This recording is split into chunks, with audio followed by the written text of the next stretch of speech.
Hey, welcome back to part two of our talk about broadcast ethics. And now, in this part of the lecture, we're going to talk about situations that happen on a day-by-day basis in a newsroom and how we handle them ethically and how we make those ethical decisions on these day-by-day, case-by-case stories. The first is right to privacy. And this question on the screen happens every single day in every single newsroom around the country. When should journalists report on private information about private people? It's a tricky question because sometimes, criminals are private people, right? And yet we still have a way of reporting on information about them. But let's focus more on people who necessarily aren't involved in a crime and they're just part of a story. So, for instance, let's say someone wins the Mega Millions and they win $300 million. Are we going to dig into all their past history and see what's going on with them? Probably not, right? Or at least you might think probably not. But there are some scenarios where doing some homework might actually lead some context or lend some context to a story. What if you just run a public data search and you realize that person, the winner of the lottery, just got out of jail? Well, that's kind of a story now, right? But again, it depends on what the person did. What if it was like, a DWI where they, like their third DWI and they served 4 days in jail? That's a whole lot different than someone who built a corporation out of hundreds of thousands of dollars, right? Especially when it comes to winning a lottery. So you find out that the lottery winner served prison time for stealing $20,000 from the company they worked at. Well, now that's a story, right? So the answer is to always do your homework, but a lot of times that will result in no story. Sometimes it will, though. So a couple of other things here. Let's continue on the lottery winner situation. Did they hold a big news conference with the big, huge check and talking about all the plans that they're going to do? If they did that, they're kind of asking for us to look into their history. So,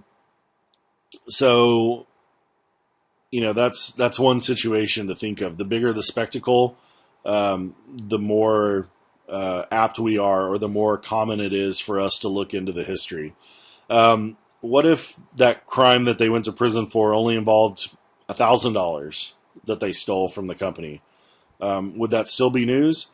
I think it would. It's obviously much less of a story, right? Or what if if all the victims had been paid back several years ago, so the person went to prison, paid everyone back? Again, it's still a story, but that lessens it a little bit. So there are different levels of this that you have to keep in mind in terms of when we report on private information about private people. General rule is that victims typically get more privacy than criminals, right? Criminals are fair game for us to dig into their history. Typically, we say victims deserve more privacy, typically. And the reason, here's a scenario. Anytime, or most of the time, that we have a domestic abuse situation, a sexual assault, well, those are probably the two big ones. We do not name the victims in most media reports when we have those scenarios. But here's a scenario. Let's say the police chief is arrested for domestic abuse. We need to know who it is that he or she beat up or abused, right? That makes it a completely different story. What if it's his wife, for instance? Or what if it's an inmate? Okay, so the story goes completely different. So that's a situation where you might have to actually name the victim because it completely changes the landscape of the story and the accusations that the criminal is facing. So we have to be clear with those on a day-by-day basis in newsrooms around the country. When it comes to dealing with victims, it's often about not making it worse. So we do try to do this. Oftentimes we might fail at this, but this should at least be the goal. So we just had the Charleston shooting this past week. And what always happens after there's a mass murder like this? We want to know every single thing about this person, right? Who did it? Why did he do it? Media go into a feeding frenzy and trying to get as much background as they can. Is that what we should be doing? In the Charleston situation, they caught the guy. We know why he did it. It was very clear why he did it. Do we need to really know his diary that came out this weekend? Is that really going to add anything to the story?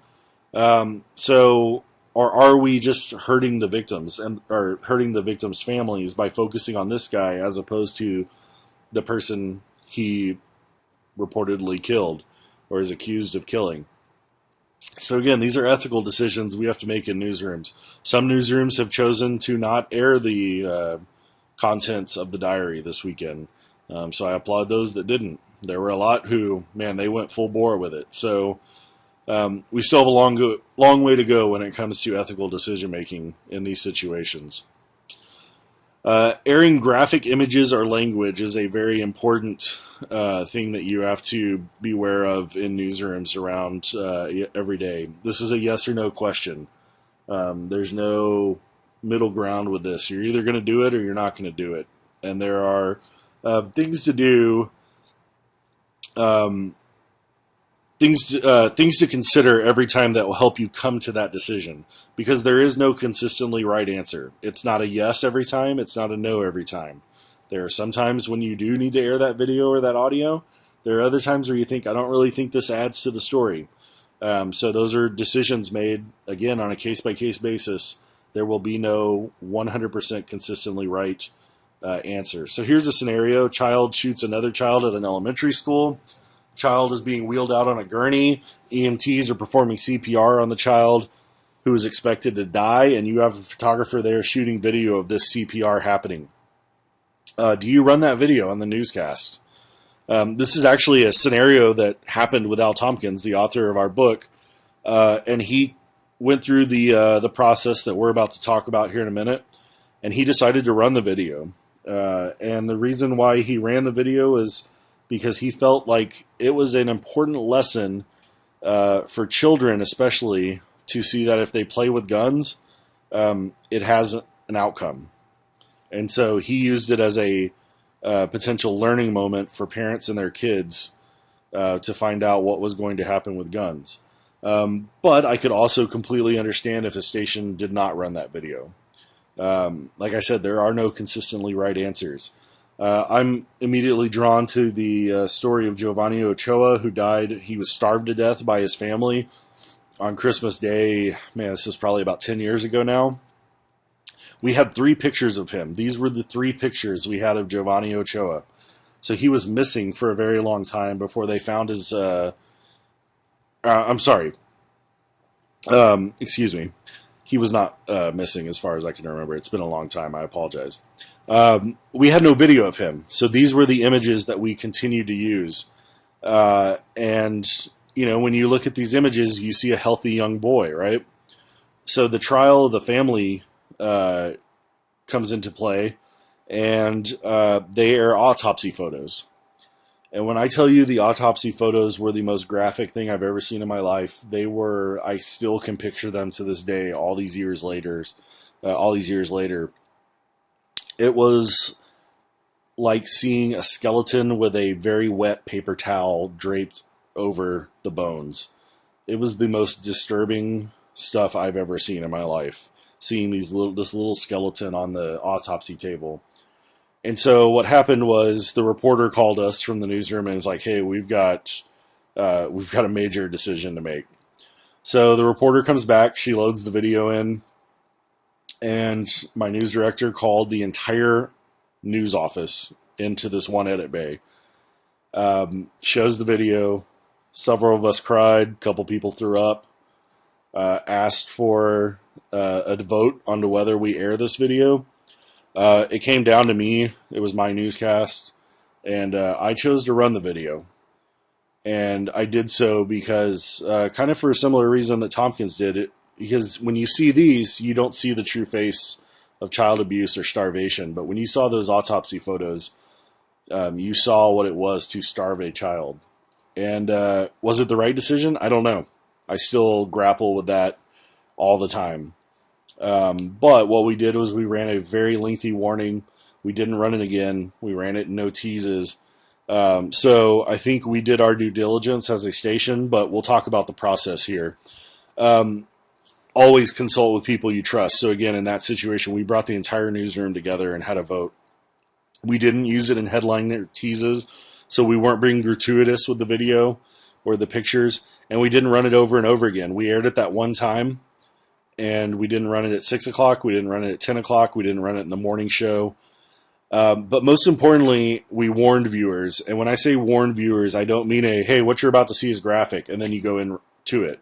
That doesn't give anybody enough time to change the channel, right? So what we did was we had about a minute where we explained why we were choosing to air this video. So we told people off the bat, we're about to air some really graphic video, and here's why. Put a face on the child abuse. It lets you see the brutality of it. We felt it was important, blah, blah, blah. That took about 45 seconds. We said, okay, we're about to air this video, so hopefully if you don't want to see it, you've changed the channel by now. So we gave them enough time to respond. It wasn't one of those hollow, what you're about to see is graphic, and we changed the channel, and you give them no time to change the channel. Suicides and bomb threats happen all the time, and newsrooms have different policies on these. A couple of facts about suicide. There's a suicide in the U.S. every 16 minutes. Happens 89 times a day. Almost 33,000 people a year. And for every one that is completed, there are 25 suicide attempts. So suicide's a massive situation in the United States, but yet we never report on them. So don't get me wrong, I'm not saying that newsrooms should be going around reporting on every single suicide. But there might be some situations or times where suicides might be news. So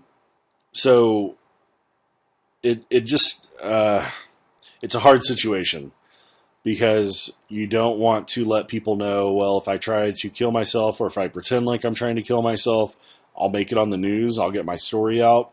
So we don't want to do that, but there should probably be more stories about suicide in general based on those statistics that are going out. So again, when people make public spectacles of their attempt, when they climb up on tall buildings, or they're threatening to jump off of parking garages, stuff like that, those often become news because they're probably blocking traffic, especially when it's done like on a busy highway on I-35. If someone's hanging from an overpass, they're going to close I-35 down.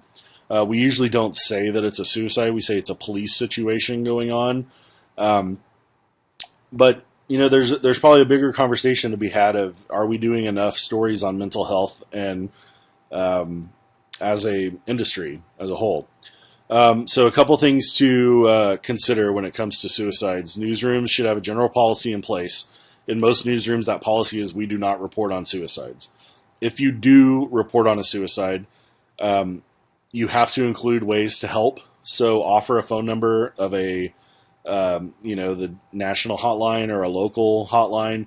Do not romanticize the event. When we talk about how, I've got a couple lines on there that, this guy really had everything going for him, we don't understand why he did it. Then all that does is it lets copycats know, hey, that's my situation too, and I'll end up on the news too. That's all I want is I want my 15 minutes. We also don't use the person's photo or name. So if you do have to report on a suicide, it's going to become a nameless, faceless person or victim in that situation. When it comes to bomb threats, these are a little bit different, because the things you need to consider, several questions. What do you know? What do you need to know? What do your viewers need to know? What's the interruption in normal life? That's usually going to be the first question right there as to whether you're going to go on the air with a bomb threat. Because a lot of times we don't report on bomb threats. What effect does this have on law enforcement? Do they have all the police officers from the city in one part of town? In that situation, you're probably going to have to go on air. And then what are the consequences of your coverage? Are you letting the person who's responsible for the bomb threat know everything that law enforcement's doing? So a lot of questions to consider. A lot of times if something is shut down because of a bomb threat, again, we'll usually report on it, but it'll become a police situation type. You do occasionally see people talk about bomb threats, but again, that just leads to pranks and or copycats. So we have to be really careful with that. Finally, play it straight, don't romanticize when it comes to either of those, bomb threats or suicides. This isn't a movie. We're not fiction writers. We're there to report the facts.